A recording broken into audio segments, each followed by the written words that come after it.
আমি বাচ্চাটির কণ্ঠ শুনে ভাই মুগ্ধ হয়ে গেলাম। এখানে দেখুন হাজার হাজার মানুষ। এই বাচ্চাটি কি সুন্দরময় কণ্ঠ, সে সুন্দর করে গজল পরিবেশন করলো আমাদের। আসলে প্রতিটা সন্তানের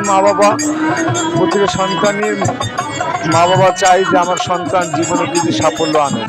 এই বাচ্চাটির ভিতরে কিছু প্রতিভা আছে, যা আগামী দিনগুলোতে বাচ্চাটি অবশ্যই কিছু করতে পারবে, জীবনে সাফল্য হতে পারবে। তাই বলবো আপনার সন্তানকে সঠিকভাবে শিক্ষা দিয়ে মানুষের মতো গড়ে তুলুন, দেখবেন এক সময় আপনার সন্তান সাফল্য দুয়ার ঠিকই আপনাকে এনে দিবে।